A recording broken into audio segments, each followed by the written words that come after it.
এতিমখানা থেকে বের হয়ে আশেপাশের রাস্তায় ঘোরাঘুরি করে বেড়াচ্ছে তিথি। হাতে একটা বিশালাকার ব্যাগ, যেটা একমতো টেনে নিয়ে বেড়াচ্ছে ও। গন্তব্য কোথায় জানে না। কিছুক্ষণ আগে এতিমখানার কর্তৃপক্ষ এতিমখানা থেকে ওর নামটা বাদ দিয়েছে। ঢাকার একটি এতিমখানায় বড় হয়েছে তিথি। বাবা মা আত্মীয় স্বজন বলতে তেমন কেউই নেই ওর। মাত্র 9 বছর বয়সে বাবা মা একটা দুর্ঘটনায় মারা যায় একই দিনে। কিছুদিন এক দূরসম্পর্কের চাচার কাছে থাকে। তারপরে একদিন মেয়েটাকে এতিমখানায় রেখে যায় ওরা। সেই দিন কি গগনবিদারী চিৎকারই না করেছিল মেয়েটা, কিন্তু ওর চিৎকার সেই দূরসম্পর্কের চাচার কানে গিয়ে পৌঁছায়নি। যে এতিমখানায় বেড়ে উঠেছে তিথি, সেটার একটা প্লাস পয়েন্ট হলো সেখানকার কর্তৃপক্ষ সেখানকার বাচ্চাদের লেখাপড়া শেখায়। বাচ্চারা ইন্টারমিডিয়েট পর্যন্ত পড়ালেখা করতে পারে সেখানে থেকে। আর সেটার খরচ আসে বিভিন্ন ট্রাস্ট থেকে। বড় বড় কোম্পানিও সাহায্য করে যথেষ্ট। যখন কোনো এতিম বাচ্চা বড় হয়ে 18 বছর পূর্ণ করে, তখন তাকে আর এতিমখানায় রাখা হয় না। তখন নিজেরটা নিজেকেই ব্যবস্থা করতে হয়। গতকাল তিথির 18 বছর পার হয়েছে, আর আজ তাই ওকে চলে আসতে হয়েছে সেখান থেকে। যদিও আগে থেকে কর্তৃপক্ষ কর্তৃক জানানো হয়েছিল তাকে, কিন্তু নিজের কোনো আত্মীয় না থাকার কোনো ব্যবস্থা করতে পারেনি তিথি। সেই চাচার কথা খুব ভালো করেই মনে আছে ওর, কিন্তু সেখানে যাবে না ও। ওই মানুষরূপী পিচাসটার কথা মনে পড়লে রাগে শরীর জ্বালা করে ওর। এতিমখানায় বড় হয় যথেষ্ট সাহসী তিথি। মনের মধ্যে ভয় ভীতি নেই বললেই চলে। এই যে থাকার কোনো জায়গা নেই, গন্তব্য কোথায় সেটাও জানা নেই, তবুও যথেষ্ট স্বাচ্ছন্দ্যে ব্যাগটা টেনে নিয়ে বেড়াচ্ছে তিথি। দেখে মনেই হচ্ছে না ও যে একটা বাস্তুহারা এতিম। আশেপাশের লোকজন কেমন করে যেন তাকাচ্ছে ওর দিকে, ওর সেদিকে খেয়ালই নেই। একটা ফুটপাত ধরে এগোচ্ছে সে। কিছু দূর এগিয়ে দেখলো একটা বস্তি মতো এলাকা। আপাতত থাকার একটা ব্যবস্থা করা যাক। বস্তিটার ভেতরে ঢুকে নাকে কাপড় চেপে ধরল তিথি। বেশ দুর্গন্ধ আসছে। পাশের মানুষগুলো কেমন করে যেন তাকাচ্ছে ওর দিকে। একটা মোটা করে মহিলা, মাথার খোপাটা উঁচু করে বাঁধা। কাপড়টা এমন ভাবে পড়েছে যে পিঠ প্রায় সবটাই বেরিয়ে আছে। মহিলাটি কিছুক্ষণ দেখলো তিথির হাবভাব। কিছুক্ষণ পর তিথির সামনে এসে দাঁড়ালেন উনি। আকস্মিক সামনে এসে দাঁড়ানোতে কিছুটা হকচকিয়ে গেল তিথি। পরক্ষণে নিজেকে সামলে ভ্রু বাঁকা করে রুক্ষ কণ্ঠে মহিলাটিকে জিজ্ঞাসা করলো, কি চাই? এইভাবে সামনে দাঁড়ালেন কেন? মহিলাটি পান চিবোচ্ছিল। পানের পিকটা একপাশে ফেলে তীক্ষ্ণ দৃষ্টিতে তাকালেন উনি তিথির দিকে। মোটা কর্কশ কণ্ঠে বললেন, আমার মহল্লাই আইয়া আমার এই জিগাও মাইয়া কি চাই? কইতে আইছো? মতলব কি? আপনার মহল্লা মানে? এই মহল্লার সর্দারই আমি। তিথি একটু দম নিল। মহিলাটার দিকে তাকিয়ে পা থেকে মাথা পর্যন্ত পরখ করলো তিথি। তারপর বলল, আপনাদের এই মহল্লায় একটা রুম হবে? কি করবা? পান চিবোতে চিবোতে বললেন মহিলাটি। রুম দিয়ে মানুষ কি করে? থাকার জন্যই বলছি। আর কেডাই থাকবো? আমি একাই। মা বাপ নাই? না। বিয়ার শাদী হয় নাই? এইবার বেশ বিরক্তই হলো তিথি। তবুও নিজেকে সামলে নিয়ে মেজাজ ঠান্ডা করে বলল, কেউ নেই আমার, একাই থাকবো আমি। ঠিকবার পারবা এইখানে একলা? কেন? কপাল কুঁচকে বলল তিথি। যুবতী সুমত্তা মাইয়া, আজকালকার পোলাপাইন তো বুঝছই, একলা থাকো জানলে চালাইবো তোমারে। তিথি কিছুক্ষণ কি যেন ভাবলো, তারপর বলল, সে চিন্তা আপনাকে করতে হবে না। আমার নিজের প্রোটেকশন আমি নিজেই নিতে পারবো। ঘর আছে কিনা সেটাই বলেন। আছে একটা ঘর, 2000 টাকা ভাড়া, কিন্তু অগ্রিম 500 টাকা দেউন লাগবো। বাকিটা পরে দিলেও হইব। দিবার পারবানি? দিবার পারলেই ঘর পাইবা। তিথি এতিমখানায় থাকাকালীন নিজের হাত খরচের জন্য আশেপাশের কয়েকটা বাচ্চাকে প্রাইভেট পড়াতো। যাদেরকে পড়াতো তারা যথেষ্ট বড় লোক ছিল, তাই টিউশনির বেতন বাবদ ভালোই ইনকাম হতো ওর। এতিমখানা থেকে চলে আসতে হবে ভেবেই কিছু টাকা জমিয়েছিল তিথি, বিপদে যেন কাজে লাগাতে পারে। এই মুহূর্তে অনেকগুলো টাকাই আছে ওর কাছে।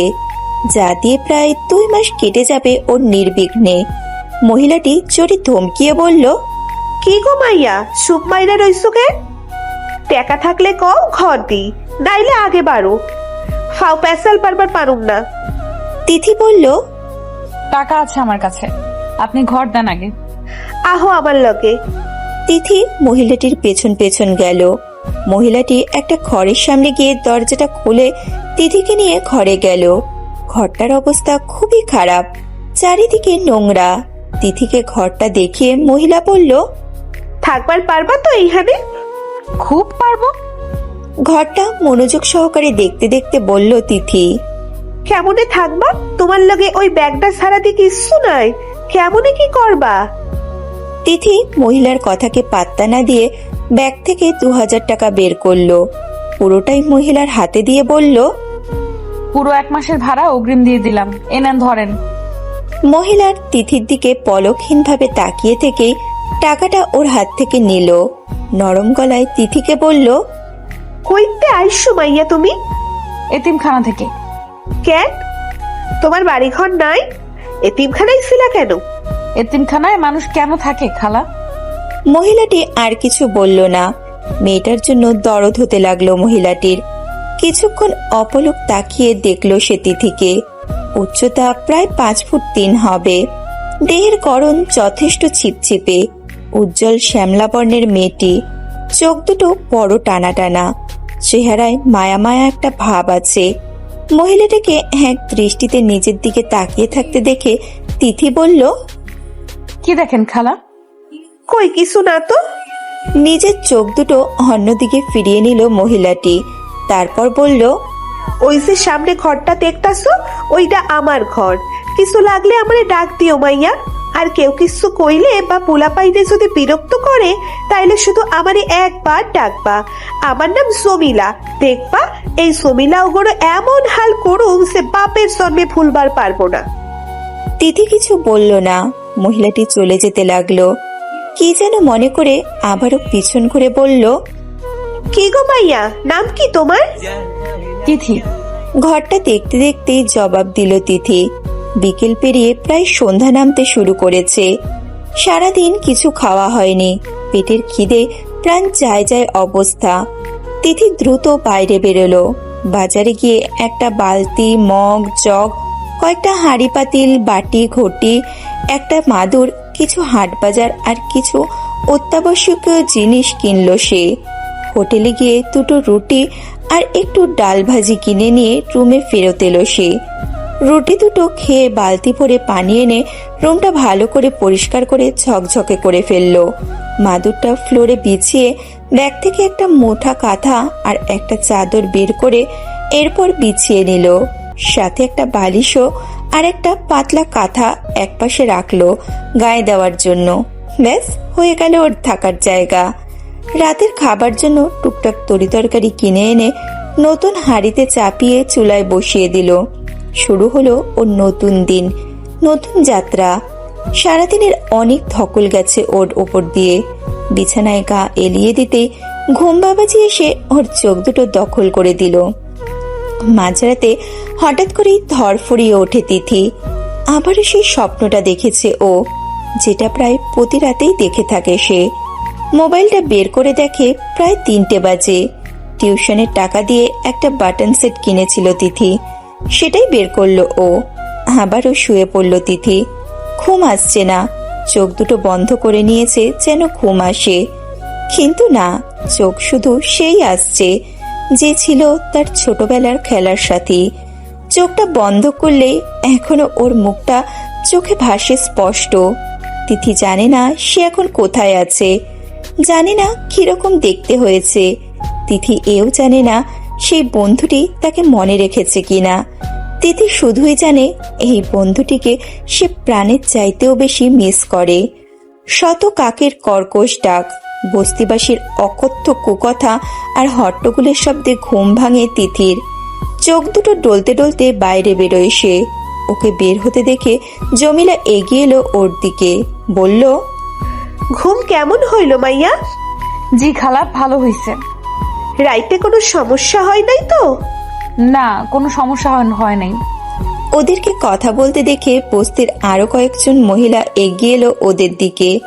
জমিলাকে লক্ষ্য করে বলল, মাইয়াটা কেডা জমিলা বউ?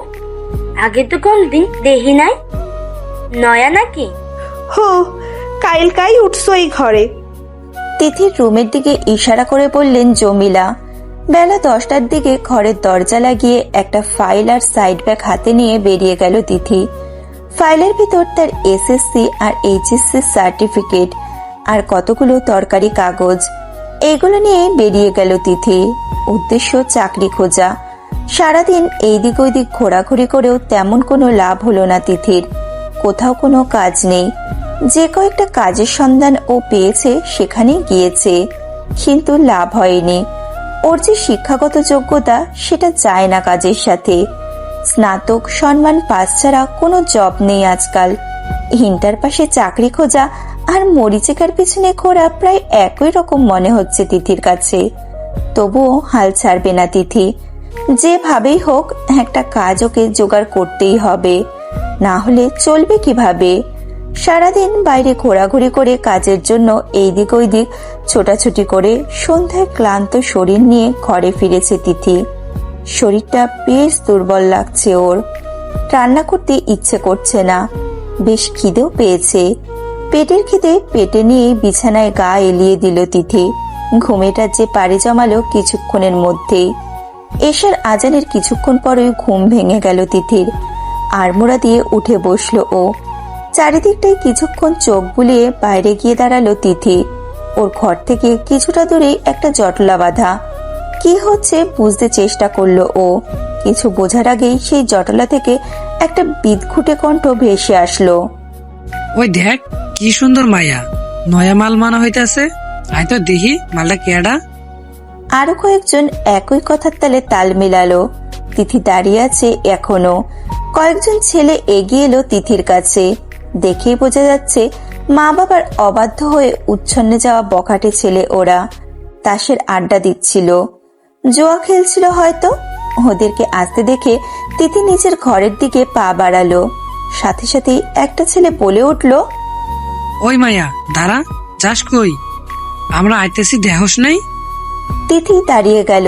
পিছনে ফিরে ওদেরকে দেখলো কিছুক্ষণ। ছেলেগুলো এতক্ষণে ওর সামনে এসে দাঁড়িয়েছে।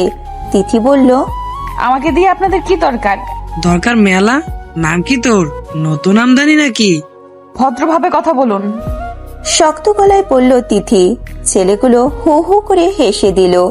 হাসতে হাসতে একজন আরেকজনের গায়ে ঢলে পড়তে পড়তে বলল, হুনচর্নি তোরা মালটা আম করে ভদ্রতা শিখাইতে আইছে। হা হা করে আবারও বিদঘুটে হাসি হাসতে লাগলো। তিথির কাজ জ্বালা করছে। এখানে দাঁড়িয়ে থেকে লাভ নেই, রান্না করতে হবে ওকে। তিথি চলে যেতে নিলে খপ করে একজন ওর হাতটা ধরে ফেললো। তিথি রক্তচক্ষু নিয়ে হাতটার দিকে তাকালো একবার। লোকটি বলল, তোর হাত দেখি মেলা নরম। এত নরম হাত তো জীবনেও দেখি নাই। তোরাও ধরিয়া দেখ একবার, ধরিয়া শান্তি পাবি। অন্যদেরকে ইঙ্গিত করে বলল ছেলেটা। বাকিরা যখন আসলো তিথির হাতটা ধরতে, মাথাটাই বিগড়ে গেল ওর। এক ঝটকায় হাতটা ওদের কাছ থেকে ছাড়িয়ে দৌড়ে নিজের রুমে চলে গেল। বিশালাকৃতির বটিটা নিয়ে আবারও ঘর থেকে বাইরে এসে দাঁড়িয়ে হুঙ্কার দিয়ে বলতে লাগলো, আয় এবার কে আসবি? আমার হাত ধরার খুব শখ তাই না? আমার হাত খুব নরম। একে অপরকে দাওয়াত দিতেছিস আমার হাত ধরার জন্য? আয়, তোর কত সাহস! আজ এই নরম হাত দিয়া তো করে কয়টা যদি কুত্তারে না খাওয়াইছি, তাই আমার নাম তিথি না। রাগে তিথির শরীর কাঁপছে, চোখ দিয়ে আগুন ছড়ছে যেন। ওর এইরূপ ব্যবহারে ছেলেগুলো কিছুটা ভয় পেয়ে গেল। বটি হাতে থাকায় ভয়ের মাত্রাটা কিছুটা বেশি। তবুও ছেলেগুলো নিরাপদ দূরত্ব রেখে বলল, ওই মাইয়া, আমগরে ডর দেখাস? আমগরে ভরি দেখাস? জানোস আমরা কার লোক? আমরা রনি ভাইয়ের লোক। রনি ভাই কেডা জানোস? এই এলাকার বস। যা করলি আমগো লগে ফল ভালো হইব না কইলাম। সামনে আয় ভিতুর দল। পিছাস কেন? কি রবিন ভাই করিস? আমি কোনো রবিন ভাইরে ভয় পাই না। তোগো রবিন ভাইরে বইলা দিস, এই তিথির সাথে যদি মাস্তানি করতে আসে তবে ওর মাথা কেটে হাতে ধরাই দিমু। আর কি ফল দেখাবি তোরা আমারে? তগরে ফল তগরেই খাওয়ামু। এইটা দেখছস, চিনস এটা রে? এইটার কত ধার জানা আছে তোদের? বটিটা উঁচু করে দেখাতে দেখাতে বলল তিথি। তিথির চিল্লানোরে জমিলা সহ আরো কয়েকজন এগিয়ে এলো এইদিকে। জমিলাকে দেখে ছেলেগুলো আস্তে আস্তে চলে গেল সেখান থেকে। রবিন যদি সামনে না থাকে তাহলে জমিলাকে ওরা বাঘের মতো ভয় পায়। তিথি এখন ওর রাগে কাঁপছে। জমিলা ওর কাছে এগিয়ে এসে হাত থেকে বটিটা কেড়ে নিল, বলল, শান্ত হ মাইয়া, তুই তো কামাল কইরা দিলি, তোর তো বহুত সাহস দেখতেছি। তিথি আর চোখে তাকালো জমিলার দিকে, কিছু বলল না। জমিলা আবারও বলল, একলা থাকতে গেলে এইরকম সাহসেরই দরকার লাগে, নইলে মাইয়া গোলাইকা বিপদ সব সময় উকি মাইরা থাহে। তুই শুধু সাহসে কাম হইব না, ওরা খারাপ পোলাপান, একবার সহজ তোরে ওগো নজরে পড়ছে তই আবার তোরে বিরক্ত করার লাগবো। সাবধানে থাকিস, একলা একলা বেশি সাহস দেখাইস না, আমারে ডাহিস। মাঝরাতে ঘরের চালে বিকট একটা শব্দ হলো। সেই শব্দে ধরপড়িয়ে ঘুম থেকে উঠে বসলো তিথি। শরীর ঘামছে ওর। আবারও সেই শব্দ। কেউ যেন ওর ঘরের চালে ঢিল ছুটছে। কিছুটা ভয় পেয়ে গেল তিথি। কে এমন করছে বুঝতে পারছে না ও। কিছুক্ষণ ঢিল ছোড়া বন্ধ থাকলো, ভয় কিছুটা কেটেছে। এমন সময় ওর ঘরের ঠিক পেছনটাতে দাঁড়িয়ে কেউ একজন বলছে, তোর তো মেলা সাহস, তাই না মাইয়া? একবার দরজাটা খোল, তোর সাহসটা একটু দেখতে চাই। তিথি একটু দমে গেল। রাতের ওই ছেলেগুলোই যে এমন করছে ও সেটা বেশ ভালো করেই বুঝে গেল এতক্ষণে। দরজাটা ভেতর থেকে লাগানো ছিল আগে থেকেই। তিথি আরো বেশি সেফটির জন্য ভেতর থেকে দরজায় তালা লাগিয়ে দিল। যতই সাহসী হোক না কেন, দিন শেষে হয়তো একটা মেয়ে। এই মাঝরাতে ওদের সামনে পড়া মানে এই জীবন থেকে ওর সুন্দর স্বপ্নটা মুছে যাওয়া। ছেলেগুলো খুব বাজে বাজে কথা বলছে বাইরে থেকে। তিথি টুর শব্দটা পর্যন্ত করছে না, ঘুমের ভান ধরে পড়ে আছে। কোনো মতে রাতটা কেটে গেলেই যেন বাঁচে। পরের দিন রান্না বান্না করে খেয়ে দিয়ে আবারও বেরিয়ে পড়ল তিথি। দুপুর নাগাদ ফিরে এলো বাসায়। না, আজও কিছুর ব্যবস্থা করতে পারেনি ও। গোসল সেরে রুমে এসে বসা মাত্রই একটা মেয়ে এসে ঢুকলো ওর ঘরে। তিথি অবাক হলো না, কিন্তু তাকিয়ে থাকলো মেয়েটার দিকে। মেয়েটি হেসে ওর পাশে এসে বসলো, বলল, তুমি তিথি? হ্যাঁ, আপনি কে? আমি ময়না, এই মহল্লার মাইয়া আমি। এই যে আমাগো ঘর। জমিলার ঘরটা দেখিয়ে বলল মেয়েটি। আপনি জমিলা খালার মেয়ে? হ, বেড়াইতে গেছিলাম খালার বাসায়। আইজি আইসা মায়ের কাছে শুনলাম একটা সাহসী মাইয়া আইছে আমাগো মহল্লায়, তাই দেখবার আইলাম তোমারে। তিথি মেয়েটিকে দেখছে। মেয়েটির গায়ের রং কালো, চুলগুলো লালচে আর বেশ লম্বা। বয়সে তিথির ছোট বই বড় হবে না। মেয়েটি আবারও হাসতে হাসতে বলল, কি দেখো এমনে? তিথি হাসলো, বলল, তোমাকে দেখি। আমারে দেখার কি হইল? আমি কি তোমার লাগান সুন্দর নাকি যে আমারে দেখবা? তুমি আমার চেয়ে অনেক বেশি সুন্দর ময়না। দুইজনেই হেসে দিল। তিথি সহজে হাসে না, তবে হাসলে কেউ ওর দিক থেকে চোখ ফেরাতে পারবে না। হাসলে ওর গালে টোল পড়ায় হাসিটা সহজেই সকলের চোখে পড়ে। বিকালে বাজারে গেল তিথি। বাজার করতে হবে।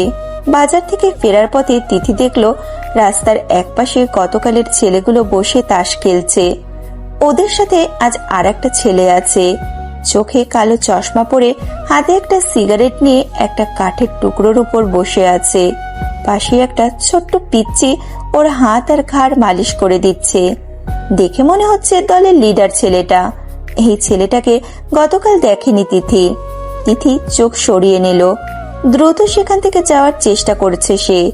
তিথিকে দেখা মাত্রই ছেলেগুলো কালো চশমা পরা ছেলেটাকে উদ্দেশ্য করে বলল, ভাই দেখেন, এই মায়াটার কথায় আপনারা কইছিলাম সকালে। মায়া তো না, যেন জ্বলন্ত আগুন। দেখেন ভাই দেখেন, চলে গেল মায়াটা। কথাটা শোনা মাত্রই তিথির গায়ের লোম দাঁড়িয়ে গেল। একমতো দৌড় লাগালো সে। লিডার মতো ছেলেটা হাত থেকে সিগারেটটা ফেলে দিল, চশমাটা মাথার উপর চুলের সাথে আটকে দিল, আর চোখে তাকালো তিথির দিকে। পিছন থেকে দেখে মনে হচ্ছে মেয়েটা পালাচ্ছে। বসা থেকে উঠে দাঁড়ালো ছেলেটা। চটজলদি করে তিথির সামনে গিয়ে দাঁড়ালো। থমকে গেল তিথি। এই বুঝি ওর প্রাণটা পেরিয়ে যাবে। তিথির মাথাটা ওড়না দিয়ে মোড়ানো ছিল। সে মাথার ওড়নাটা আরো সামনে নিয়ে এসে মুখটা প্রায় ঢেকে ফেললো। ছেলেটা কিছুক্ষণ তিথির সামনে দাঁড়িয়ে থেকে একটা বাঁকা হাসি দিল, বলল, ওদের কাছে যতটুকু শুনছি তুমি খুব সাহসী মেয়ে, খুব সাহস দেখাইছো নাকি কালকে? তো আজ কি হলো?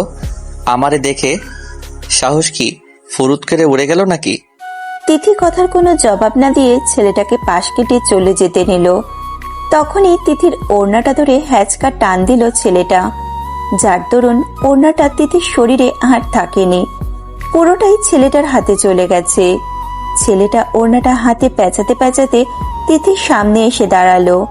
তিথি হাত দুটো শক্ত করে মুঠো করলো, চোখ দিয়ে আগুন ঝরছে। ছেলেটা ফাঁকা এসে ওর সামনে দাঁড়াতেই আচমকা আঘাত করে বসলো তিথি। শরীরের সমস্ত শক্তি দিয়ে ছেলেটার গালে দিল ঠাঁটিয়ে চড়।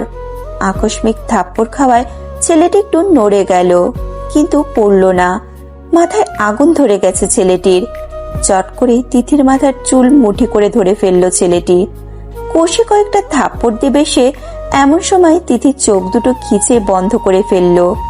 ছেলেটি থমকে গেল। এই প্রথম সে তিথির মুখটা দেখছে। কিছুক্ষণ আগেও মুখ না দেখেই সে ওর সাথে কথা বলেছে। কোনো সারা শব্দ না পেয়ে তিথি আস্তে আস্তে চোখ দুটো খুলল। ছেলেটি একভাবে তাকিয়ে আছে ওর দিকে। তিথি একটু নড়ে চড়ে উঠল। ছেলেটি ইতস্তত ভাবে ওর চুলের মুঠিটা ছেড়ে দিল। ওর দলের সাঙ্গপাঙ্গ অবাক, ব্যতিব্যস্ত হয়ে বলতে লাগলো, ভাই, ওই মাইয়াটা আপনারে অপমান করেছে, এর মুখ্যম জবাব দেন। ওই মাইয়া দেমাগ ভাঙ্গে দেন। রবিন ভাই, প্রতিশোধ নিন। আপনার অপমান করার ফল হারে হারে বুঝিয়ে দিন আপনি কি জিনিস। তিথি বুঝলো এটাই সেই রবিন, যার কথা বলে ছেলেগুলো গতকাল থ্রেট করেছিল ওকে। ছেলেগুলো উস্কানি দিয়েই যাচ্ছে রবিনকে, কিন্তু রবিন নড়ছে না, একভাবে তাকিয়ে আছে তিথির দিকে। বাকিদের মুখ দিয়ে যেন খই ফুটছে। তিথির বেশ বিরক্ত হয়ে গেল। বিরক্ত মাখা মুখে তিথি এইবার মুখ খুলল। বাহ, আপনার ওস্তাদকে থাপ্পড় দিছি তাই আপনাদের জ্বলতেছে? এইটা ওনার জন্য বেশ অপমানিত বিষয়। আর উনি যে এই ভরা বাজারে আমার শরীর থেকে ওড়না টেনে নিল, সেটাকে আপনি কি বলবেন? সেটা কি খুব ভদ্রতা?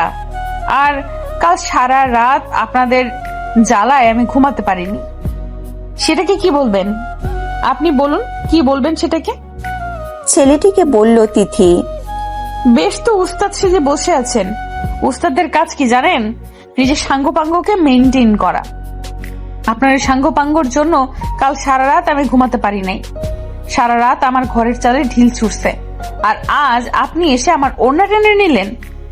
একটা মেয়ের সাথে এরকম আচরণ করতে রুচিতে বাঁধলো না একটু? কিভাবে পারেন আপনারা? আজ আপনার জায়গায় আপনাদের নিজেদের ঘরের মা বড় থাকতে পারতো, তখন কি করতেন আপনারা? ছেলেগুলো দমে নেই, অকথ্য কথা বলে যাচ্ছে। রবিন ওদেরকে হাতের ইশারা করে থামতে। সবাই চুপ করে গেল। তিথি অবাক হলো বেশ। ছেলেটি চোখ মুখ শক্ত করে অন্যদিকে তাকিয়ে বলল, আপনি যান বাসায়, ওরা আপনাকে আর কখনো বিরক্ত করবে না। পাশের ছেলেগুলোর উদ্দেশ্য করে বলল, এই চল এইখান থেকে। ছেলেটি চলে গেল। তিথি বুঝতে চেষ্টা করলো কি হচ্ছে। কিছুক্ষণ আগে যে ছেলেটি ওকে নিয়ে বাজে মন্তব্য করছিল, বাজে ব্যবহার করছিল, হঠাৎই তার কি হয়ে গেল? পরক্ষণেই মাথা থেকে সব ছেড়ে বাসার দিকে ছুটল তিথি। চাকরি খোঁজাখুঁজি করতে করতে কয়েকটা দিন কেটে গেল তিথির। সেই দিনের পর থেকে ওই ছেলেগুলো আর বিরক্ত করেনি তিথিকে। সামনে পড়লেও কিছু বলেনি। লিডার মতো ছেলেটাকেও আর দেখেনি তিথি। সেই দিন সকালে ময়নাকে নিয়ে একটু হাঁটতে বেরিয়েছিল তিথি। এই কয়দিনে ময়নার সাথে বেশ সখ্যতা হয়ে গেছে ওর। ময়না ওর পরিচিত জায়গাগুলো ঘুরিয়ে ঘুরিয়ে দেখাচ্ছে তিথিকে। ময়নার জন্ম এই মহল্লাতেই, তাই বেশ ভালোভাবেই চেনে সে সবকিছু। তিথি তো কয়েকদিন আগে এসেছে এইখানে, তাই তেমন কিছুই চেনে না। কিছু দূর যেতেই সামনে একটা দেওয়ালে চোখ আটকে গেল তিথির।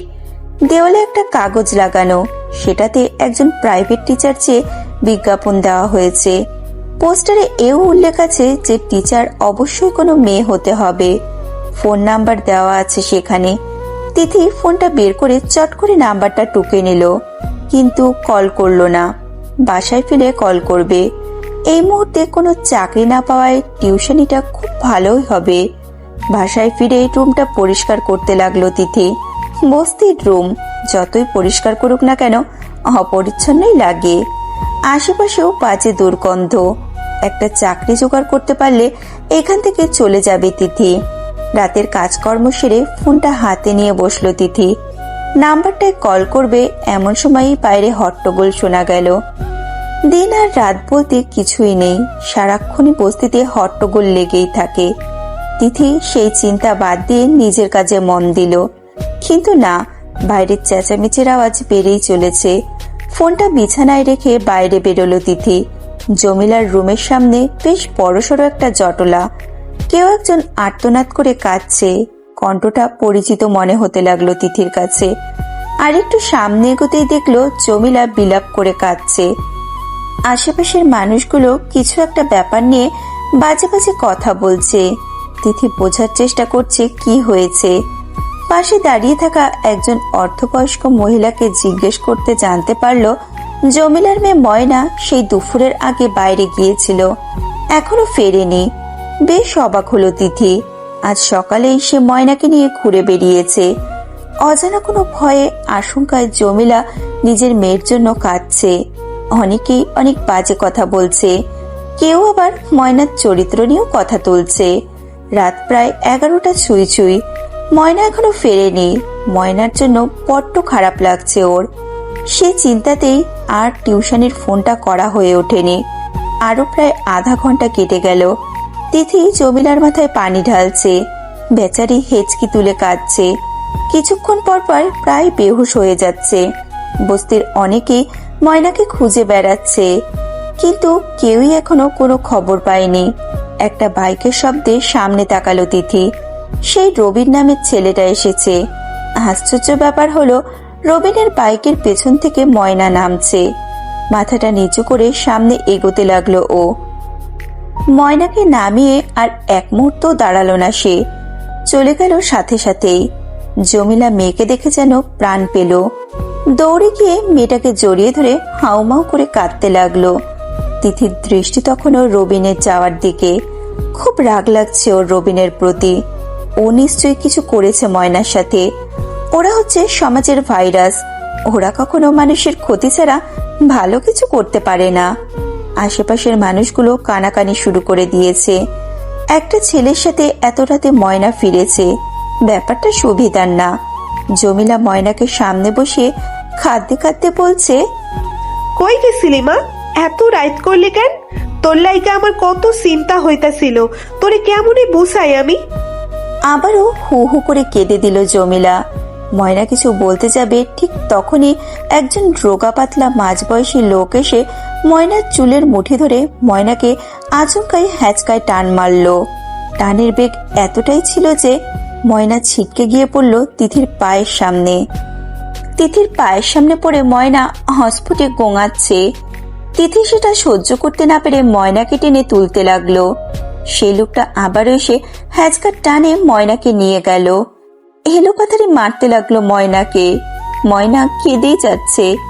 তিথি কি করবে বুঝতে পারছে না। জমিলা দৌড়ে এসে ময়নাকে টানতে টানতে বলল, কি করতেছেন আপনি? মাইয়া ডারে এমনে মারতেছেন কেন? জিগা তোর মাইয়া কই গিয়েছিল আজ? কাল লাইগা ডলাডলি কইরা এই নাপাপ শরীর নিয়ে ফিরাছে। ওই পুরার লাইগা কি কি কইরাছে জিগা তোর মাইয়ারে। ময়না আশ্চর্য হয়ে নিজের বাবার দিকে তাকালো। অস্ফুট ভাবে বলল, চুপ কর হারামজাদি, তোর ওই নাপাপ মুখে আমার বাপ বলে কইবি না। বলে আবারও তেড়ে গেল ময়নার দিকে। জমিলা মেয়েকে নিজের পেছনে আড়াল করতে করতে বলল, পাগল হইয়া গেছেন আপনি। এই সে কই মদটা একটু কম গেলেন, কথা ঢুকে না কানে। আইস নিজের মাইয়ারে নিয়া কি সব কইতাছেন ধারণা আছে আপনার? কি কইলি মাতারি?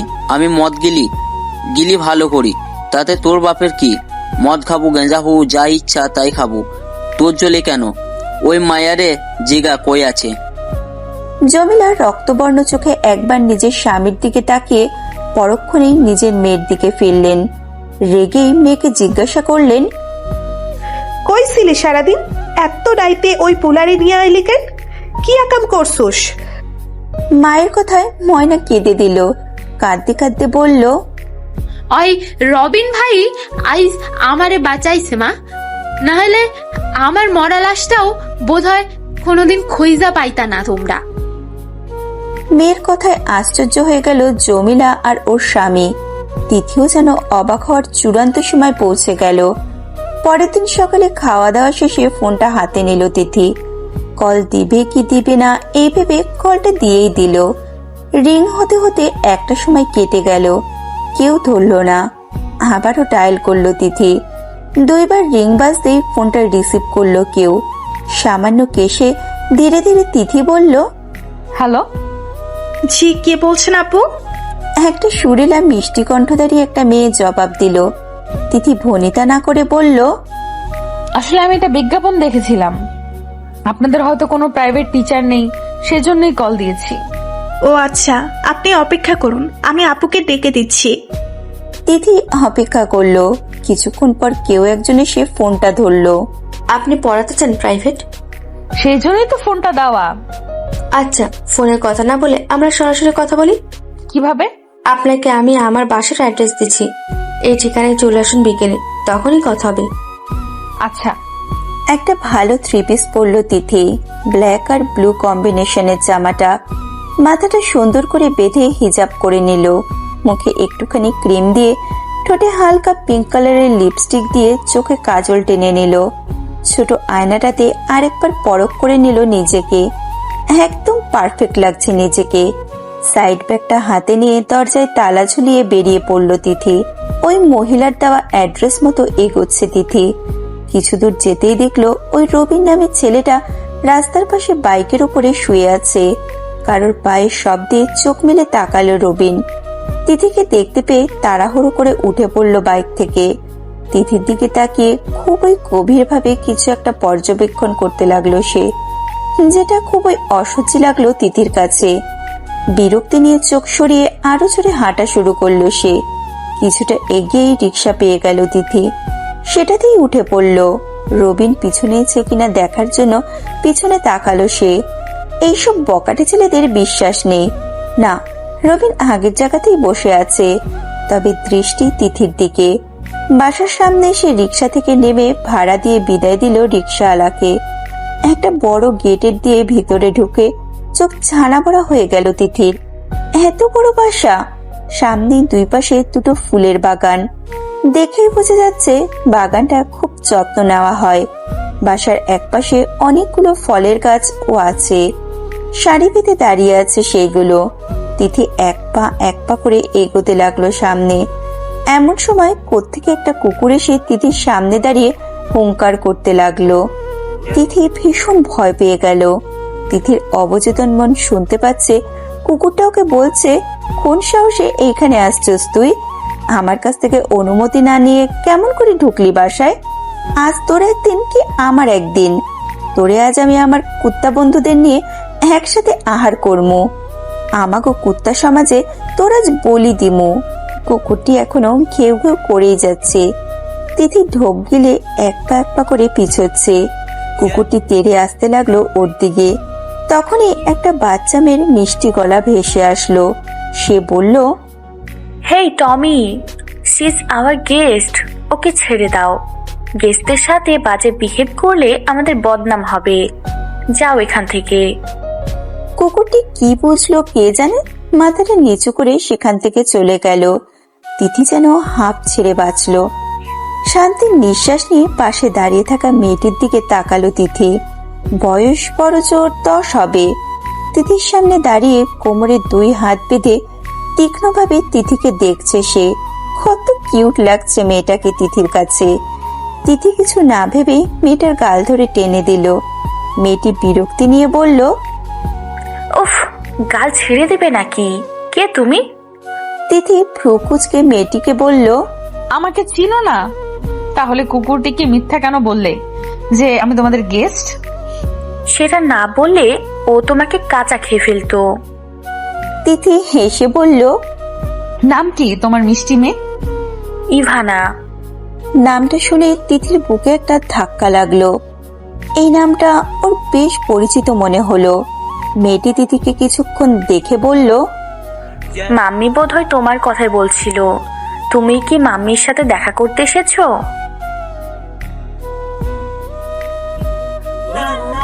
আমার মাই তো আমার মাম্মি। তিথি হাসলো, বলল, আমি হয়তো তোমার মাম্মির সাথে দেখা করতে এসেছি। মেয়েটি গম্ভীর মুখে বলল, চলো ভেতরে। তিথিকে ভিতরে নিয়ে সোফায় বসতে বলে মেয়েটি ভেতরে চলে গেল। তিথি সোফায় বসে আর চোখে তাকালো চারপাশটায়। বেশ গোছানো বাসা, অনেক দামি দামি শোপিস দিয়ে সাজানো চারিদিকটায়। প্রচন্ড রকমের ধনী ওরা, বাসা দেখেই বোঝা যাচ্ছে। কিছুক্ষণ পর মেয়েটির মা আর একজন তিথির বয়সী মেয়ে বেরিয়ে এলো রুম থেকে। তিথি ওদের দেখে দাঁড়িয়ে পড়ল। আসসালামু আলাইকুম। ওয়ালাইকুম সালাম। হালকা হেসে জবাব দিল মেয়েটির মা। তিথি ওনাকে পলকহীনভাবে দেখতে লাগলো। বেশ সুন্দরী মহিলা। 9-10 বছরের একটা মেয়ে আছে, ওনার দেখে বোঝাই যাচ্ছে না। তিথিকে নীরব থাকতে দেখে মহিলা বললেন, নাম কি তোমার? তিথি। শুধু তিথি? আগে পিছে কিছুই নেই?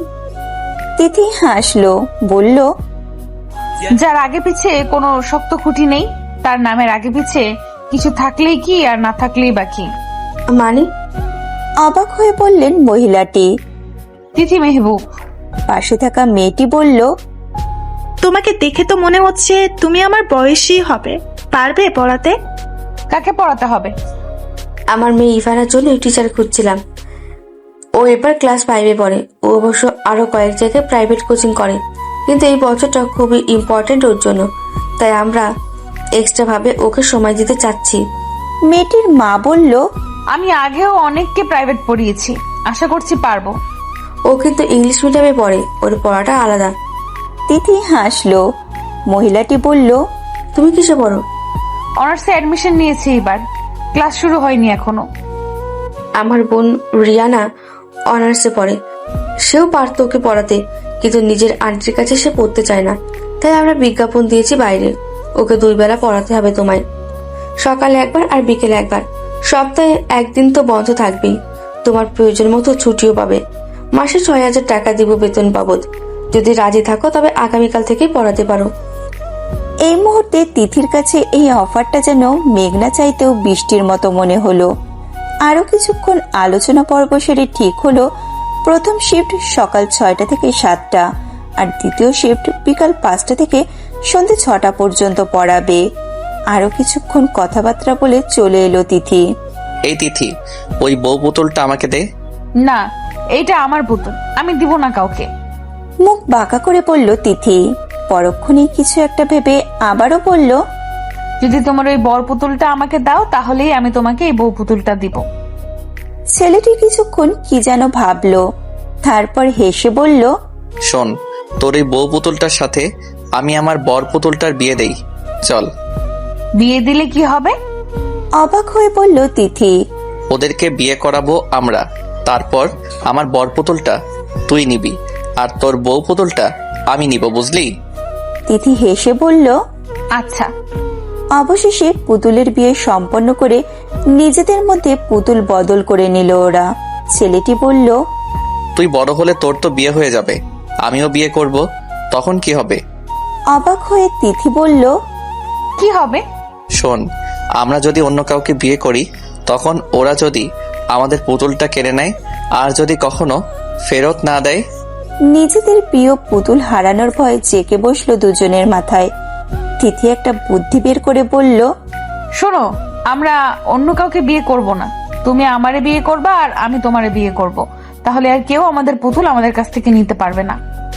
ছেলেটি একটা মিষ্টি হাসি হেসে বলল, ঠিক বলছিস। পুরো শরীরটা ঘেমে একাকার হয়ে গেছে তিথির। এতক্ষণ সপ্তাহ শহরে ঘুরে এসেছে সে। প্রায় রাতে সে নিজের হারানো দিনগুলো দেখতে পায়, অতীতে ফিরে যায় কিছুক্ষণের জন্য।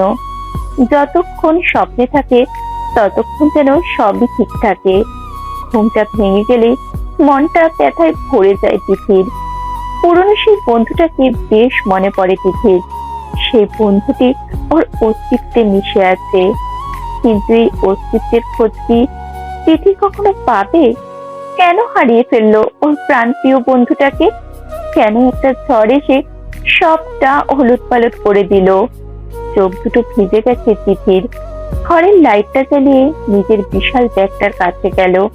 কাঁপা কাঁপা হাতে ব্যাগটা খুলে বের করবে সেই পুতুলটা। এক দৃষ্টি তাকিয়ে আছে সে এই পুতুলটার দিকে। এই পুতুলটাই ওর প্রাণপ্রিয় বন্ধুর একমাত্র স্মৃতি। বন্ধুটাকে তো ও হারিয়ে ফেলেছে, কিন্তু প্রাণ থাকতে এই পুতুলটাকে সে হারাতে দেবে না। পুতুলটায় কিছুক্ষণ হাত বুলালো তিথি। চোখ থেকে পানি ঝরছে 1 ফোঁটা 2 ফোঁটা করে। পুতুলটাকে পরম আবেশে ছুঁয়ে দিয়ে ভেজা গলায় বলল, তোমার দেওয়া পুতুলটা আমি এখনো নিজের কাছে রেখে দিয়েছি, শুধু তোমাকে রাখতে পারলাম না। তুমি কোথায় আছো? কেন আমাকে ছেড়ে চলে গিয়েছিলে সেদিন? আমার কথা কেন ভাবলে না একটু? আচ্ছা, আমার কথা কি তোমার মনে আছে? ভুলে গেছো আমায়? আমি তোমায় ভুলিনি, বিশ্বাস করো, ভুলতে পারি না। মনে পড়ে তোমাকে, খুব মনে পড়ে। পুতুলটাকে নিজের বুকের সাথে জড়িয়ে ধরে তিথি। এইটা ওর অভ্যাস। পুরনো সেই প্রিয় বন্ধুটিকে এই পুতুলটার মাঝেই খুঁজে পায় সে। ভোরে ফজরের আজান কানে আসার সাথে সাথে ঘুম ভেঙে যায় তিথির। চোখ দুটো ডলতে ডলতে বাইরে বের হয়ে শরীরটাকে টান দেয়। ওয়াশরুমে গিয়ে ফ্রেশ হয়ে হুজু করে নামাজ সেরে নেয় তিথি। নামাজ থেকে উঠে কিছুটা সময় হাঁটাহাঁটি করে রেডি হয়ে বেরিয়ে পড়ে ইভানাকে পড়ানোর উদ্দেশ্যে। ইভানাদের বাসায় পৌঁছাতে 10 মিনিট লেট হয়ে যায় তিথির।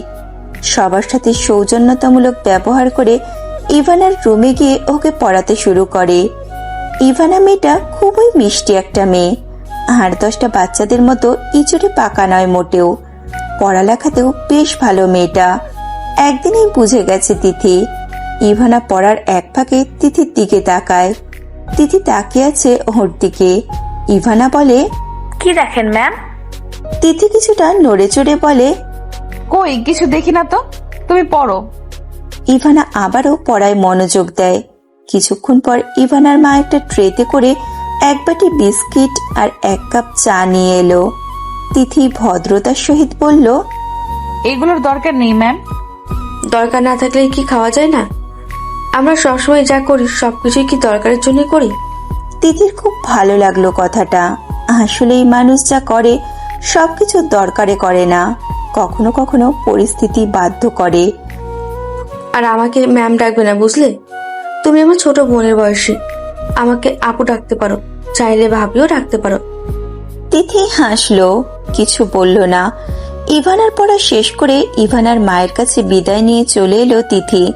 ব্রেকফাস্ট করে আসার জন্য জোরাজোরি করেছিল মহিলাটি, কিন্তু তিথি ভদ্রভাবে সেটাকে উপেক্ষা করে চলে এসেছে।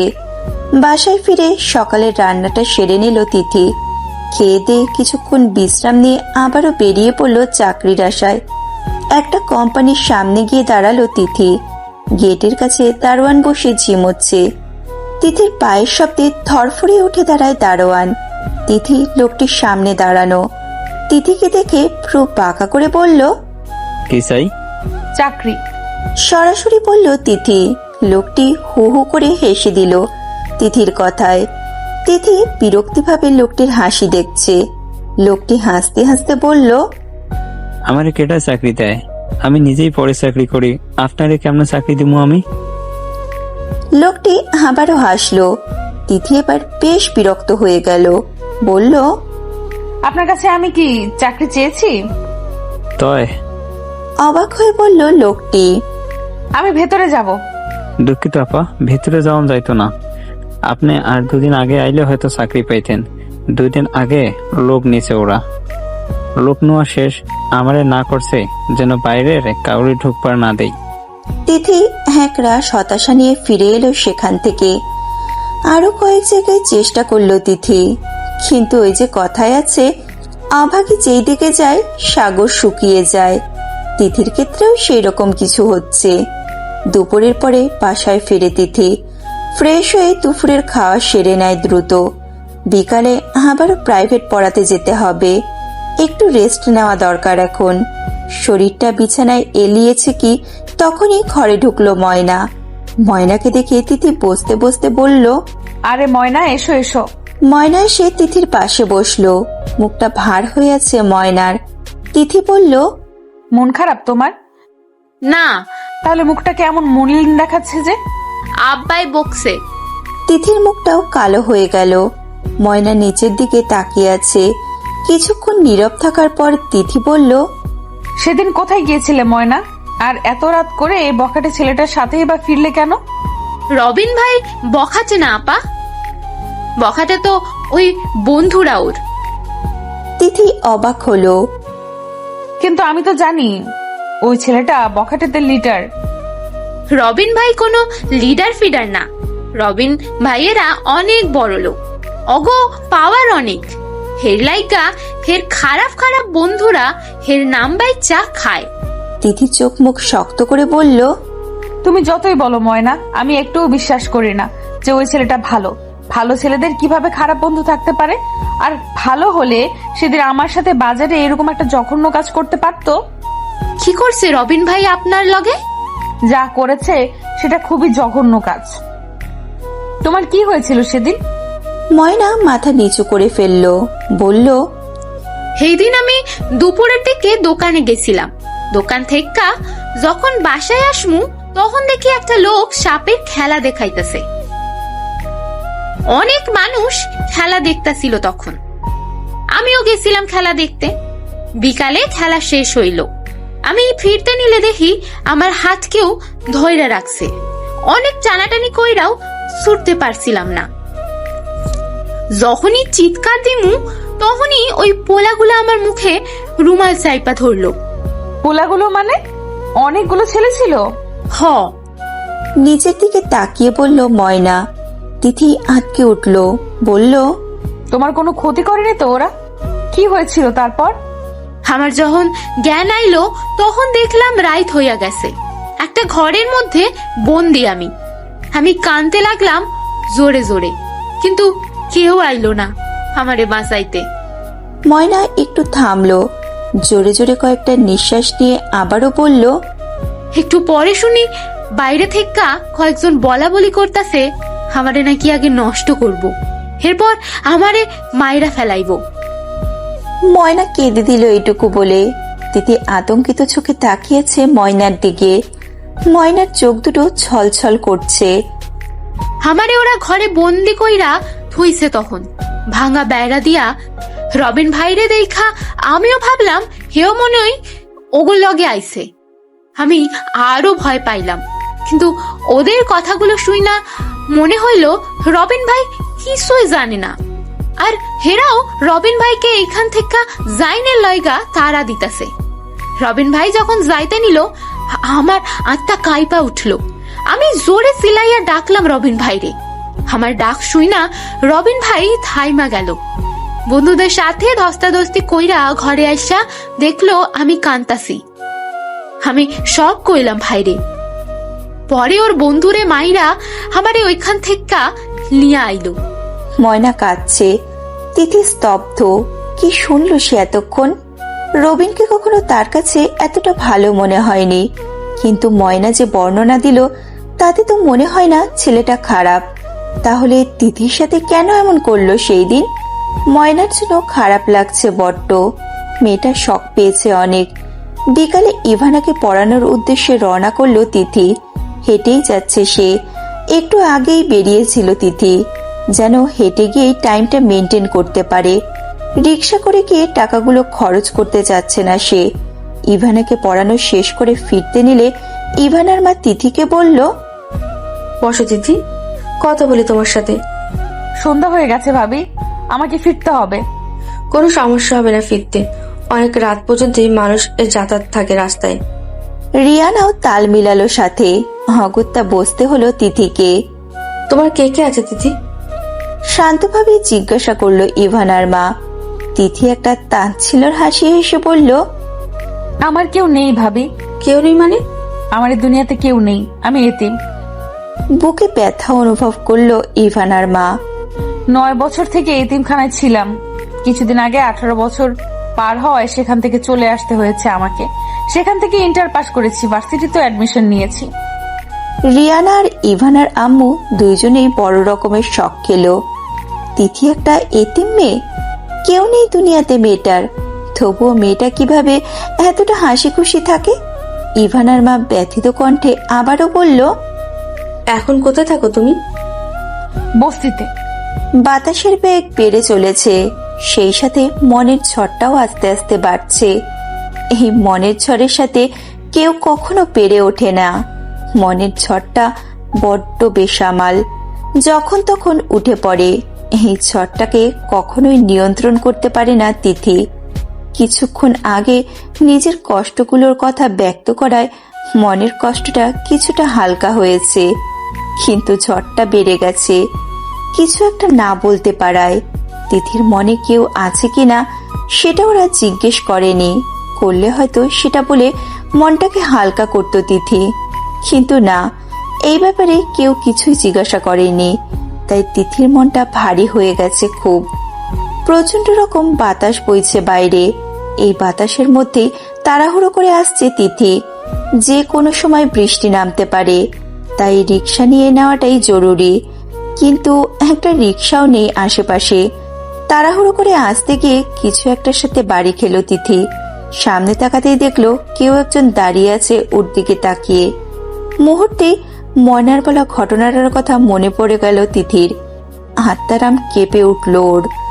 অন্ধকারে ভালো করে মুখটাও দেখা যাচ্ছে না তিথির। লোকটির নীরবতা ভেঙে বলল, এত রাতে বাইরে থাকা কোনো ভদ্রমেয়ের কাজ না, আর এত রাতে বাইরে ঘোরাঘুরি করা কোনো ভদ্রমেয়ের জন্য সেফ না। চলো, আমি তোমাকে পৌঁছে দিচ্ছি। রেগে গেল তিথি। ছেলেটার মুখে নিজের চরিত্র নিয়ে কথা বলাটা ঠিক হজম করতে পারল না সে, তাও চুপ মেরে গেল। কোনো বাড়াবাড়ি করবে না সে, যদি কিছু করে বসে। অজানা ভয় গ্রাস করল তিথিকে। ছেলেটি তিথির হাত ধরে বাইকে বসতে নিলে এক ছটকায় হাত ছাড়িয়ে নিল তিথি। চেঁচিয়ে বলল, দূরে থাকুন, আমাকে টাচ করার সাহস দেখাবেন না, আমি নিজেই যেতে পারবো। বলেই হনহন করে হাঁটতে লাগলো তিথি। একটা ল্যাম্পপোস্টের কাছে আসতেই তিথি পিছনে ফিরে দেখতে পেল ছেলেটা বাইক নিয়ে এই দিকেই আসছে। মুখটা দেখে অবাকই হলো সে, কারণ ছেলেটা আর কেউই না, রবিন। তিথি মুখ ঘুরিয়ে আবারও হাঁটা ধরল। ছেলেটা তিথির পাশাপাশি এসে বাইকের স্পিড কমিয়ে দিল। তিথি রেগে গেল। ছেলেটি বলল, মেয়েদের এত রাগ থাকতে নেই। এত রাতে এই ঝোড়ো হাওয়ায় নিজেকে ঠিক রাখতে পারবে তো? তিথি কিছু বলছে না, এক মনে হেঁটেই যাচ্ছে। একসময় রবিন বিরক্ত হয়ে বলল, তোমাকে দেখে ভালো মেয়ে মনে হয়েছিল, তাই সাহায্য করতে এসেছিলাম। আমাকে যদি মেয়েদের পিছন ঘোরা চেঁচড়া ছেলেদের মতো ভাবো, তাহলে ভুল ভাববে। তিথি দাঁড়িয়ে গেল, চোখ মুখ শক্ত করে বলল, কে বলেছে আমাকে সাহায্য করতে? যান নিজের কাজে, আর আমাকে শান্তিতে যেতে দিন। রবিন আকস্মিক রেগে গিয়েও কিছু বলল না, চলে গেল সেখান থেকে। তিথি যেন হাঁপ ছেড়ে বাঁচল। নিজের গন্তব্যে পা বাড়ালো সে। রাতের শেষ দিকে আবারও ঘুম ভেঙে গেল তিথির। তিথির সেই বন্ধুটিকে হারানোর দৃশ্যটা চোখে ভাসছে এখনো।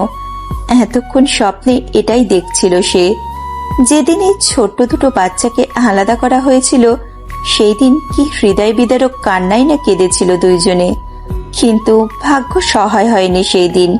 তিথি আবারও ঘুমানোর চেষ্টা করে, কিন্তু ঘুম ধরা দেয় না তার দুই চোখে। উঠে পড়ে তিথি। কিছুক্ষণ পর ফজরের আজান দেবে। আজ খুব ব্যস্ত থাকবে তিথি। আজ থেকে কলেজে যাবে সে, ক্লাস অ্যাটেন্ড করবে। যদিও তিথি জানে সে রেগুলার ক্লাস করতে পারবে না, তবুও তো একটা অন্যরকম অনুভূতি তো আছেই। সকালে ইভানাকে প্রাইভেট পড়িয়ে সরাসরি বাসায় চলে আসে সে। গোসল সেরে হোটেল থেকে পরোটার ভাজি কিনে এনে খেয়ে নেয় আগে। রান্না করেনি আজ, সময় নেই রান্না করার মতো। তিথি একটা পিঙ্ক কালারের 3 পিস পরে নেয়। পিঙ্ক কালারের হালকা লিপস্টিক, চোখে কারো কাজল আর হিজাব পরে বেরিয়ে পড়ে তিথি। গন্তব্য তার ভার্সিটি যাওয়া। আজ তার প্রথম ক্লাস। ফুরফুরে মেজাজ নিয়েই ভার্সিটি গিয়ে পৌঁছায় তিথি। ভার্সিটির ক্যাম্পাসে বসে একটা বইয়ের দিকে একধানে তাকিয়ে আছে তিথি। দেখে মনে হচ্ছে খুব মনোযোগ সহকারে বই পড়ছে সে। কিছুক্ষণ আগে ক্লাসে অ্যাটেন্ড করেছিল তিথি। একজন স্যার এসে সকলের সাথে পরিচয় পর্ব সেরে বিদায় নেয় কিছুক্ষণের মধ্যে। প্রথম দিন হওয়ায় কোনো ক্লাস হবে না সেটাও জানিয়ে দেওয়া হয়। তিথির পরিচিত কেউ নেই এখানে, কাউকে চেনে না সে। যতক্ষণ ক্লাসে ছিল চুপচাপ বসে মনোযোগ দিয়ে স্যারের কথাগুলো শুনছিল শুধু। এখনো চুপচাপ বসে আছে।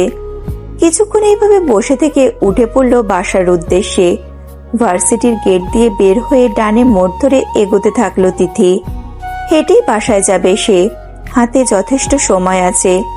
রিক্সা করে গেলে বাসা পর্যন্ত 30 টাকা ভাড়া নেবে। শুধু শুধু টাকা খরচ করতে চায় না সে। বলা তো যায় না কখন কি প্রয়োজন। বাসায় এসে গোসল করার উদ্দেশ্যে বাথরুমে গেল তিথি।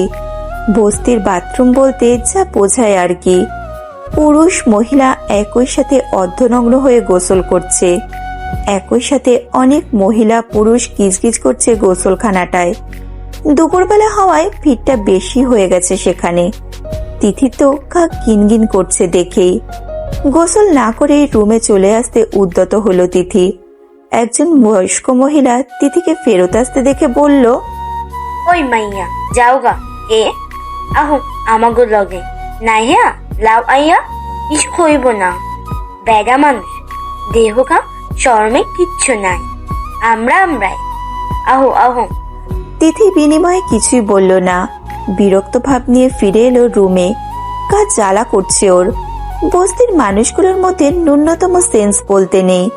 কিভাবে অর্ধনগ্ন হয়ে পুরুষ মহিলা মিলে একসাথে গোসল করছে। আবার ওকেও ডাকছে কতগুলো পুরুষের মাঝে দাঁড়িয়ে গোসল করতে। ভাবতেই কাক গুলিয়ে উঠছে তিথির। একটা চাকরি পেলে কবেই চলে যেত এখান থেকে। বিকালে গোসলখানা ফাঁকা হলে সালোয়ার কামিজ নিয়ে গোসল করতে ঢোকে তিথি। গোসল শেষ করে এসে ভাত খেয়ে রেডি হয় দ্রুত। এমনিতেই আজ অনেক দেরি হয়ে গেছে, তাই রিক্সা নিয়ে চলে আসে ইভানাদের বাসায়। ইভানাদের বাসাটা অনেক বড়, সেই হিসাবে মানুষ খুবই কম দেখেছে তিথি। এত বড় বাসা দেখে ওর মনে প্রশ্ন জাগে, এই বাসায় কে কে থাকে। ইভানাকে পড়ানোর এক ফাঁকে রিয়ানা আসে ইভানার রুমে।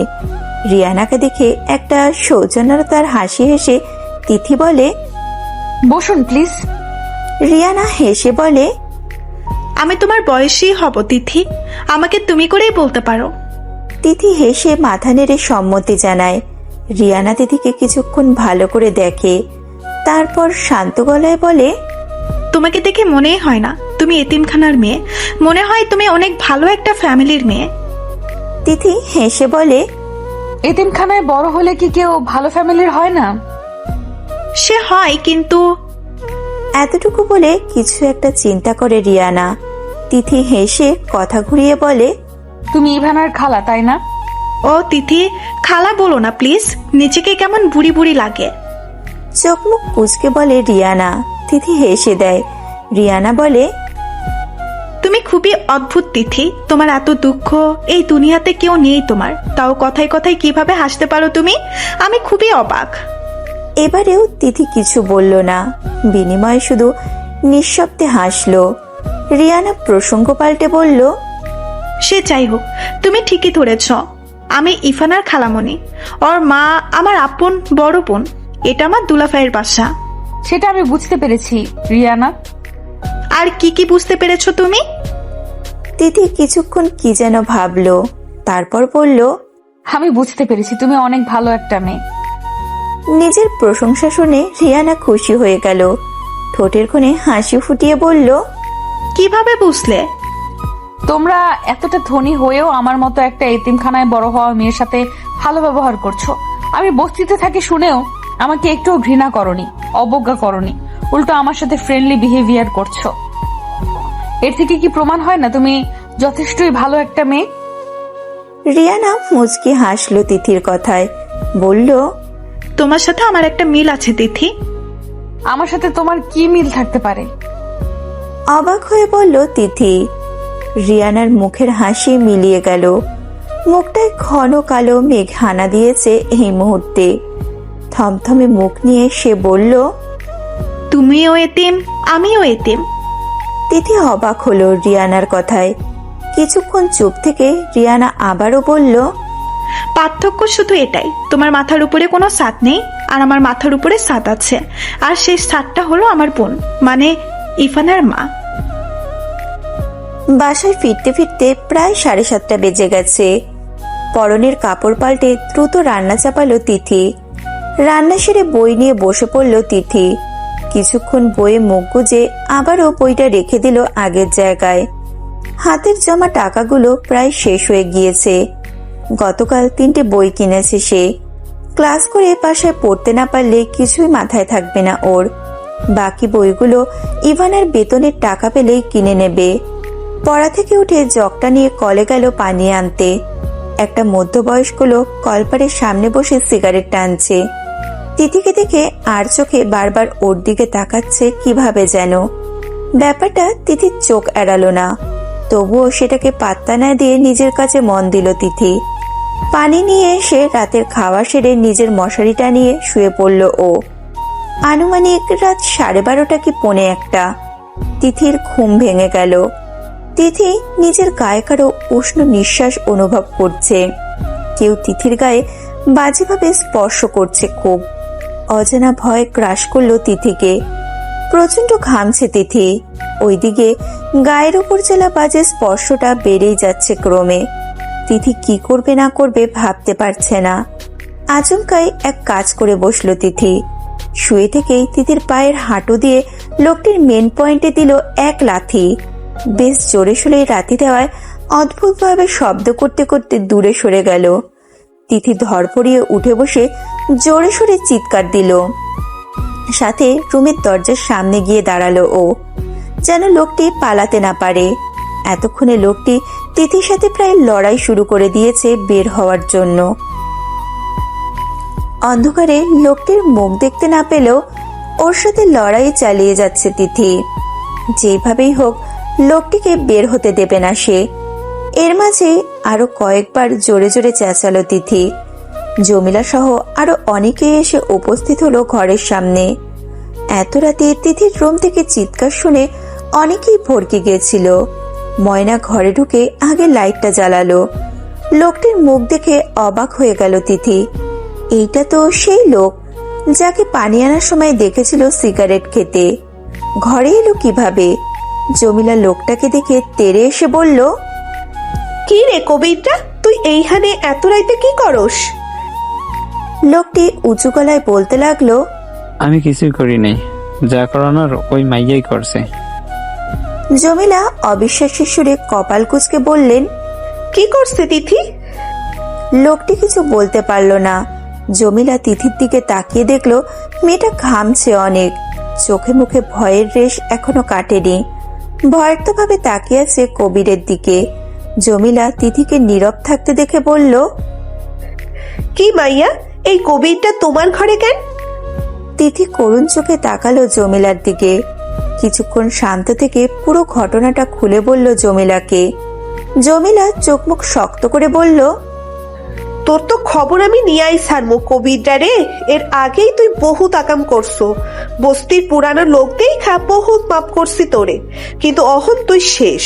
খালি সকালটা ওইতে দে, দেখ আমি কি করবার পারি। ঘুমাও কেমনে মাইয়া? দরজাটা কেমনে লাগাও? দরজা ভালো কইরে লাগাইয়া ঘুমার লাগে জানো না এইটা? তিথি মাথা নিচু করলো।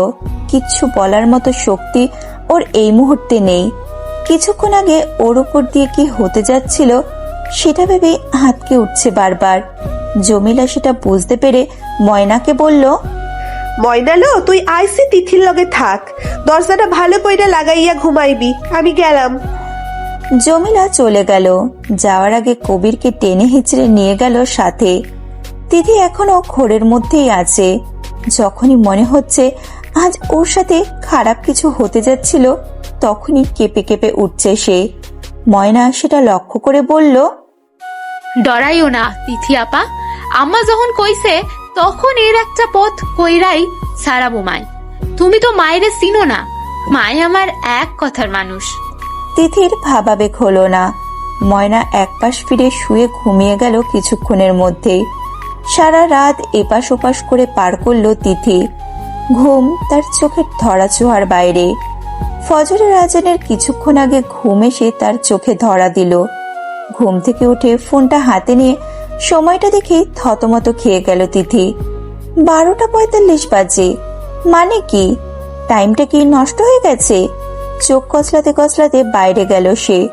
দুপুরের কড়া রোদ দেখে মনে হচ্ছে মোবাইলের টাইম ঠিকই আছে। তাহলে এতক্ষণ সে ঘুমিয়েছে, এও সম্ভব? আবার পরক্ষণেই ভাবলো তিথি সারা রাত না ঘুমানোর ফল এইটা। ইভানের প্রাইভেটের সাথে নিজের কলেজও মিস হলো আজ। ব্রাশটা হাতে নিয়ে গোসলখানার দিকে গেল সে। সেখানে যাওয়ার পথে পাশে কিছু একটা দেখে থমকে দাঁড়ালো তিথি। গতকালের সেই কবির নামের লোকটাকে হাত পা বেঁধে ফেলে রাখা হয়েছে একপাশে। শরীর দেখেই বোঝা যাচ্ছে বেধড়ক মার খেয়েছে লোকটা। মুখ দিয়ে অস্ফুট গোঙানি বের হচ্ছে কিছুক্ষণ পর পর। ময়না কোত্থেকে এসে তিথির পাশে দাঁড়িয়ে একগাল হেসে বলল, কইছিলাম না মায় আমার এক কথার মানুষ, যা কয় তাই করে। তিথি কপাল কুঁচকে বলল, জমিলা খালাই করছে ওর এই অবস্থা? ময়না মুখে কিছু না বলে মাথা নাড়িয়ে হ্যাঁ সম্বোধন জানালো। তিথি এক রাশ ঘৃণা নিয়ে লোকটিকে আর একবার দেখে চলে গেল সেখান থেকে।